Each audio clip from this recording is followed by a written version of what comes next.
Welcome to Boundless Pursuit, a weekly podcast providing motivation, entertainment, and education to anglers and outdoorsmen. I hope that the stories you'll find here will encourage you to chase your passion more fervently, to open your mind to new opportunities and perspectives. Your engagement and feedback is critical to the growth of this show, and I would love to hear your suggestions on topics or potential guests. You can reach me at boundlesspursuitfishing@gmail.com or at my website, www.boundless-pursuit.com. That's where you'll find all related articles, media, and merchandise. Please remember, the show will gain traction from your support. Be sure to like, comment, and share this podcast to your friends and connections. I'm your host, David Graham. Now let's get on to today's episode.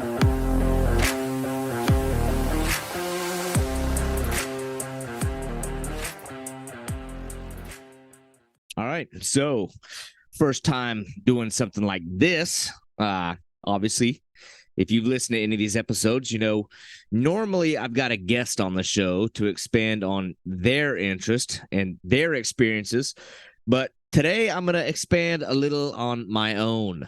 Now, this was pre-recorded, but I had to do this because I just wanted to capture some thoughts beforehand, because at the time of this podcast release, I should be somewhere in the middle of the Amazon rainforest on remote stretches of the Essequibo River.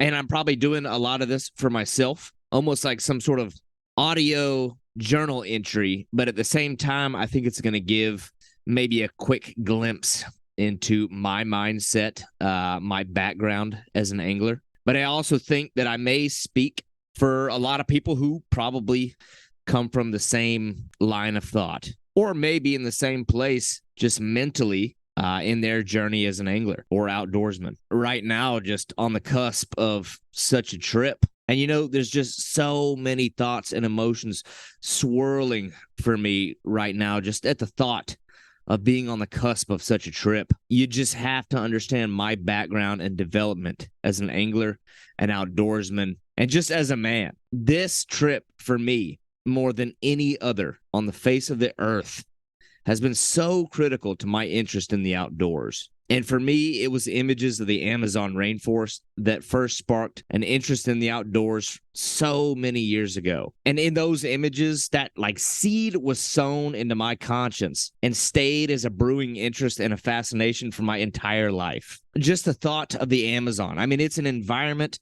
and an experience that I think transcends just fishing for me. It's one where my interest in the outdoors was really spawned, I think. And every venture that I've had into the wilderness, I believe, was just an attempt, maybe subconsciously, to simulate that experience or to get as close to it as I could. And I think I was always sort of knowing that one day I would try to get there.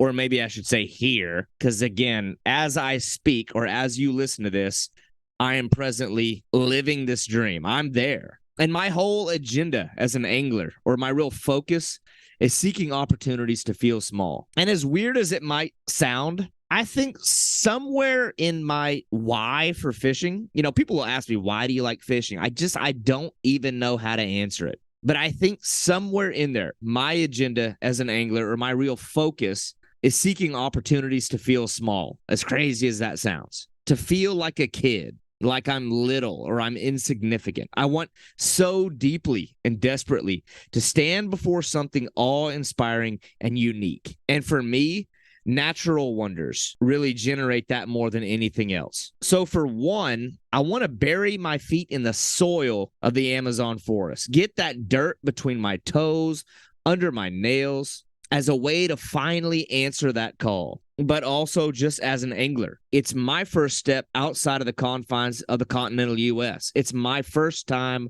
abroad. So I look at it sort of like a measuring point or a battleground to really take what I've learned all these years and stack it against some really sensational fish. I have always felt a greater sense of value in my fishing experiences when I ventured further away from home, where I went beyond the confines of my own familiarity, somewhere that I can and will be proven wrong, humbled, and forced into introspect. I need to always be circling the rim of failure, as crazy as that might sound. I have to constantly remind myself that I'm not there. I've got more to learn. And for me, those are just the places to reset and be reminded of the need to keep learning and developing. I love my home waters, and the familiar settings of local waters. But to me, they've just been a springboard into the unfamiliar and into those places further away from home.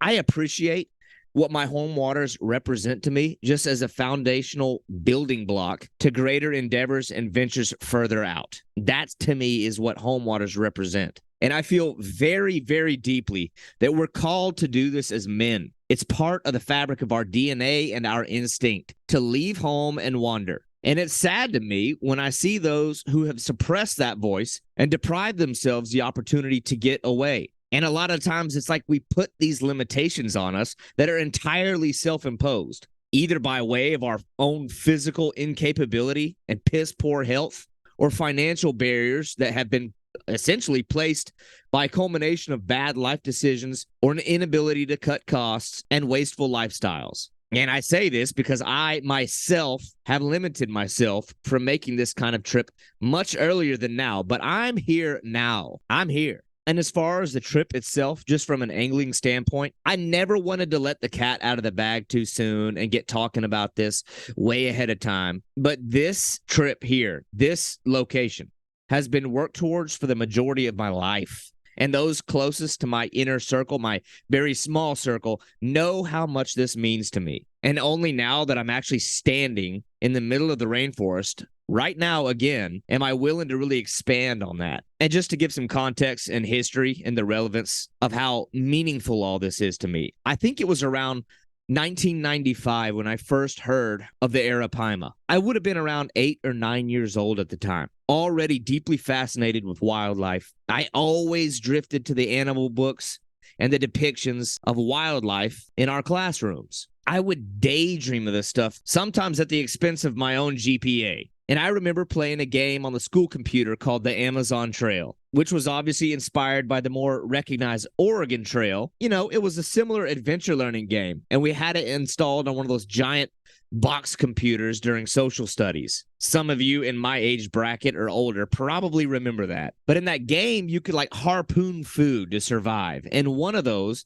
was the Pirarucu, otherwise known as the Arapaima. There was just enough left to the imagination at the sight of those, terribly pixelated animations that I looked into it a little bit further. And an animal like that, a fish like that, really speaks to the imagination of anyone, I think, with a soul, upwards of 9 feet long, hundreds of pounds, a dragon-esque cross between a reptile and a fish. What an animal. And for a kid like me, and where my fascinations lied, it was enough to keep me up at night. But you think of the Amazon experience just as a whole, the birds, the reptiles, the amphibians, the plants, incredible, colorful biodiversity, the most pristine wilderness on the face of the earth. I think most kids at some stage of their life get excited at the sight of animals. But for many, unfortunate as it is, I think that fascination kind of gradually fades away, or that interest gets buried and covered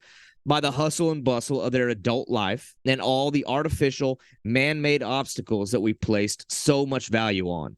Societal status makers, big buildings, houses, cars, food, man-made luxury comforts that separate us further and further from the way that the earth looked when it was first set into motion in the day of creation. And so deeply down inside of the fibers of who I am, all I want to do is get closer to the way that things look when God said, "Let there be light." To stand in earth's hills and valleys, to me, is standing in the proverbial dermal ridges of God's own fingerprints. That's what this means to me. I just personally, on a core level, feel a much deeper spiritual connection to everything when I'm further and further away from the man-made and from the artificial, when I get closer to the way things looked in the beginning. I hope that makes this make sense a little bit. And surely I'm not only speaking for myself. I imagine a lot of people share the same sentiment. And for me, I owe my interest in fishing heavily to my brothers.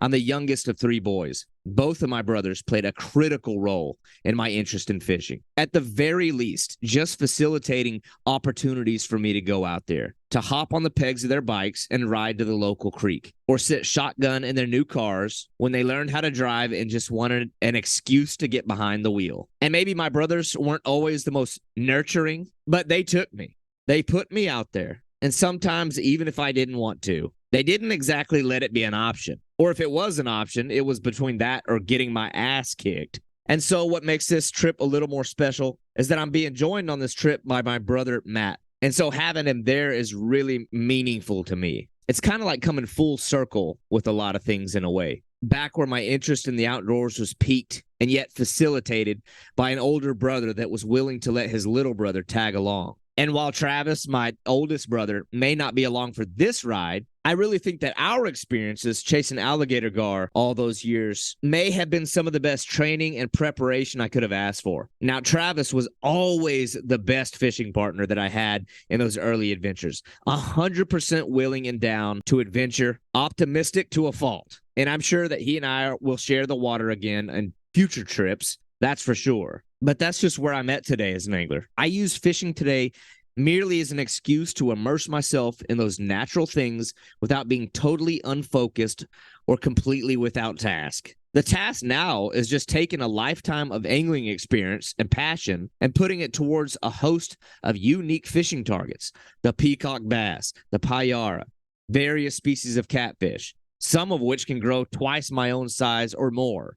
And of course, the pirarucu or arapaima. That for me, on a global scale, is the number one freshwater fish on the planet. That for me, that's the one. And a lot of people have seen these fish. A lot of well-to-do sport fishermen have traveled and caught them. I'm not looking to do something that's never been done, but it's certainly something that's not done as often as it ought to be. I have marveled at photos of these fish for years, often caught by intrepid anglers with a massive budget and a tremendous experience under their belt. Whether they be unburdened by finances at the benefit of sponsored travel, or so well-traveled that perhaps the value of the experience isn't quite as intense. And that's not to take away from anyone else's experience. Everyone who travels had to have a first step, and this is mine. It's my first. And it excites me beyond measure or description because I genuinely feel like it's setting in motion a whole new set of adventures. It's like a rebirth, like starting all over again. And I've benefited from experience and ambition in the United States for some amazing fish: alligator gar, white sturgeon, Gulf sturgeon, tarpon, sharks, Goliath grouper, just big game species, countless unique fish species and experiences, but always knowing that I needed to stay humble, small, and proactive in searching for new opportunities to feel small and free of a ceiling. I think, to me, one of the great mysteries of fishing is, why do anglers self-impose limitations? Why do they get to certain rungs of a ladder and assume it stops there, to settle on trout, bass, snook, whatever? Why are we settling? There's just no telling how this thing goes. But again, that's sort of speaking judgment over other people, but that's just not me. This to me is like an endless adventure. There's no final destination in fishing. There's just, you get to the next level and you just continue to look up. You look back and you appreciate your home waters and the foundation that set to set in motion everything that comes after. And there's no telling how this thing goes. I kind of feel like I'm jinxing myself or running that risk just to pre-record this message. I could very easily come all this way, have spent all this money and all this time preparing, only to see my dream fish shake free at my fingertips. Ultimate haunting failure. But just the same, I may very well come back from this trip with an enriched, reinvigorated spirit and a hyper-driven passion for fishing at a new level, a new starting ground. And so I guess I'll look really silly if I come back and I failed to deliver. But that's just the way it is, I guess. And so this is just a log of my own thoughts. It's something that I can check back in on to get a glimpse of where my head was at during what I imagine is a pretty significant time in my experience as an angler. And so as a listener, take from this what you will. But beyond my own self-serving aspirations to do these trips, I'd really love to signal some sort of rallying call to other anglers that are out there to take aim at similar opportunities, to get uncomfortable, and to do something big or just different.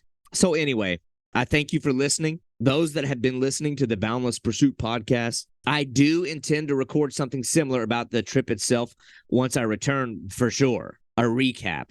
And so, of course, there's going to be photos. I imagine I'll do a blog over at the website just to put some thoughts and stuff on paper. For me, that's where I think I probably collect my thoughts a little better or a little more articulate. And, I don't know. This is a little weird for me. It's a little bit harder for me to just sit here randomly on my back porch, gazing around, talking to myself at the risk of looking like some kind of psychopath to anybody that might be walking by. But, I don't know. Maybe this will be something I start doing a little more regularly. Just kind of come up with a topic, whether it be like in-depth tips and techniques, something a little more precise, or just some kind of talking point or opinion piece. I'd love to hear from y'all. If you think it's a great idea, reach out to me. Let me know. You can shoot me an email. I try to attach all that contact information. But, I don't know. It's maybe something I start doing a little more often. Sometimes it's hard to find guests and get that commitment, but I can always come out here on my back porch and just ramble for a while if anybody's willing to listen. Again, though, thank you for listening, and you'll be receiving the updates very, very soon. Thank you for listening to Boundless Pursuit. Tune in each week as we bring stories and insight from uniquely talented anglers and outdoorsmen. And if you enjoyed this show, I want to hear from you. Be sure to leave a 5-star review, as this is going to drive the growth and exposure of this show. And if you have feedback or guest suggestions, I would love to hear from you. And you can reach me at boundlesspursuitfishing@gmail.com. For all other collections of media and contact information, please visit www.boundless-pursuit.com.